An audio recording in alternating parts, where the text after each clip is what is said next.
Programang ito ay rated SPG. Striktong patnubay at gabay ng magulang ang kailangan. Maaaring may masiselang tema, lengguwahe, karahasan, sexual, horror o droga na hindi angkop sa mga bata.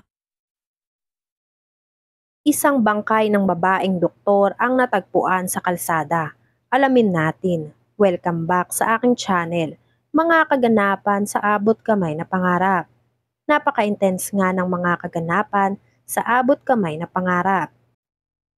Nalaman na ni Morgana kay RJ at kay Giselle na totoong pera talaga ang inilagay ni RJ sa bag at hindi play money. Kaya sinubukang tawagan ni Morgana si Gilbert. Ngunit hindi na sinasagot ni Gilbert lahat ng tawag ni Morgana sa kanya. Nagwika si Morgana na humanda si Gilbert kapag nakita siya ni Morgana dahil papatayin siya ni Morgana. Dahil inonse siya nito ng dahil lang sa 10 milyon. Dahil sa kagipitan at kagustuhan ni Gilbert na magbagong buhay na alang-alang sa kapatid niya, ay nagawa niyang lokohin si Morgana kapalit ng 10 milyon na ibinigay ni RJ. Umalis na si Gilbert para magpakalayo-layo silang dalawa ng kapatid niya. Nang sa ganon ay hindi siya matunton ni Morgana at hindi sila mapahamak ng kapatid niya. At dahil wala ng choice si Morgana, kundi mag-isa na lang siyang kumilos, ay hinanap na ni Morgana ang bag tracker na nilagay ni RJ. Inis na inis si Morgana dahil naisahan na nga siya ni Gilbert, ay maiisahan pa siya ni RJ. Kaya pagkita ni Morgana sa bag tracker, ay pinaghampas niya ito sa kotse niya habang nag-uwi ka, na akala daw ni RJ ay matutunton siya. Well, nagkakamali daw si RJ dahil kahit kailan ay hindi raw mabubuking si Morgana. Habang abala si Morgana sa pagsira ng tracker na nilagay ni RJ, ay biglang dumating si Justin. Malakas ang kutob ni Justin na may kinalaman si Morgana sa pagkawala ni Annalyn. Kaya naman pinuntahan nitong si Justin si Morgana. Dahil alam ni Justin na si Morgana at Moira ay iisa. Kaya kahit hindi sabihin ni Zoe ang totoo kay Justin, ay malalaman din niya ang totoo kay Morgana. Patuloy na nakikipag-usap si Morgana kay Justin at naisip ni Morgana na sa bag na lang ni Justin ilagay ang tracker para siya ang mahuli ng mga pulis. Tutal naman daw ay parating na ang mga pulis para hanapin sa buong Apex kung saan matatagpuan ang tracker. Tinanong ni Justin si Morgana kung may kinalaman ba ito sa pagkawala ni Annalyn, pero tinanggi yun ni Morgana. Kaya binantaan ni Justin si Morgana na oras na malaman ni Justin na may kinalaman si Morgana sa pagkawala ni Annalyn, ay hindi magdadalawang isip si Justin na ibuking ang sikreto ni Morgana na siya talaga si Moira. Kaya lalong naisip ni Morgana na mas mabuti kung si Justin ang mapagbibintangan, at least kapag nagkataon na siya ang dakipin ng mga pulis ay hindi na siya paniniwalaan pa ng mga pulis dahil sa kanya nakita ang tracker na nasa bag lang na ginamit ni RJ para sa ransom money.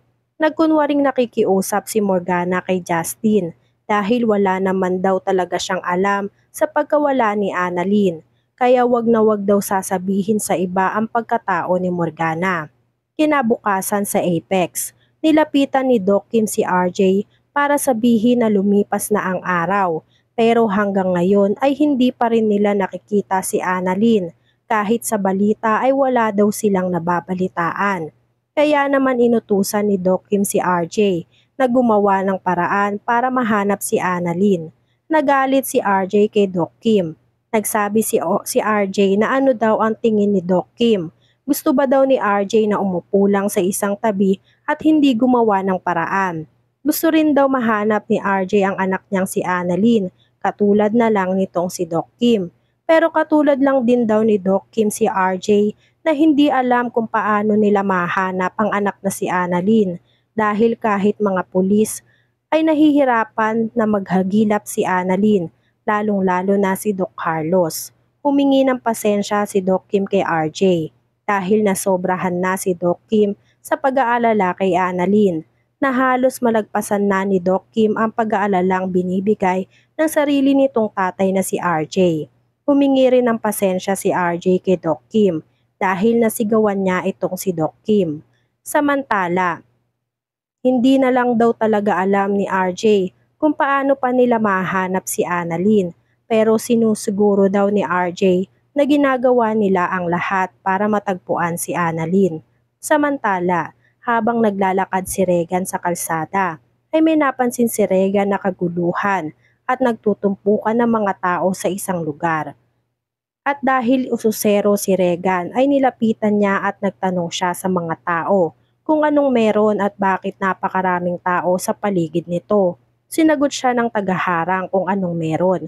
Sinabi ng pulis na may natagpuang patay at doktor daw ang nakita nila. Nagimbal si Regan.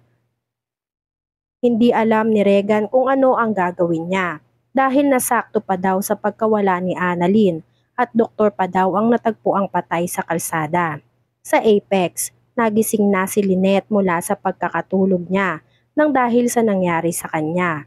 Pagmulat ng mata ni Lynette, ay nakita niya sila Giselle, Josa, RJ at Regan. Kaya agad hinanap ni Lynette ang anak niyang si Annalyn.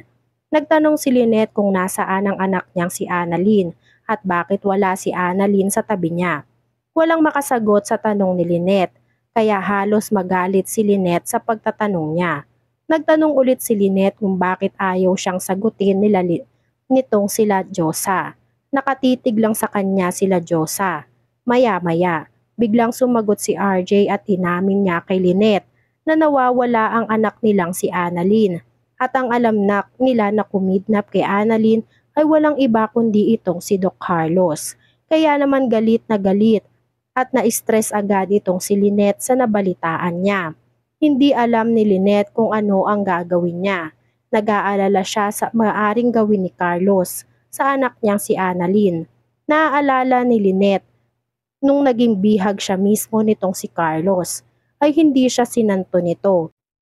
Dahil pati si Lynette ay nagawang sakta ni Doc Carlos, kaya sinubukan siyang pakalmahin nila RJ dahil ginagawa naman daw nilang lahat o ng mga kapulisan para mahuli na si Doc Carlos at malaman kung nasaan si Annalyn.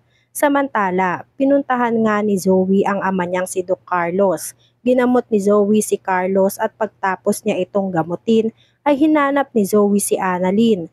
Pero bigo si Zoe makita si Annalyn sa lugar kaya tinanong niya si Carlos kung saan dinala ang kapatid niyang si Annalyn. Sinampal ni Zoe si Carlos at sinabi ni Carlos na hindi na kailangan pang malaman ni Zoe kung nasaan si Annalyn dahil baka hindi raw kayanin ni Zoe ang nangyari. Nagtanong si Zoe kung ano ang ginawa ni Carlos kay Annalyn. Samantala, dahil sa balitang nasagap ni Regan, ay tinawagan niya agad si RJ para ibalita ang nabalitaan niya. Hinihinala ni Regan na si Annalyn ang bangkay na natagpuan. Kaya nanlumo sila RJ sa balita ni Regan at agad nilang pinuntahan ang lugar na sinasabi ni Regan. Si Annalyn na kaya talaga ang natagpuang bangkay o palabas lang ulit lahat ni Carlos. Yan nga ang mga kaganapan at mga dapat nating abangan dito sa Abot Kamay na Pangarap. Kung gusto nyo pa ng mga gantong klaseng video ay mag-subscribe at i-like itong video na to. Maraming salamat po. I catch you!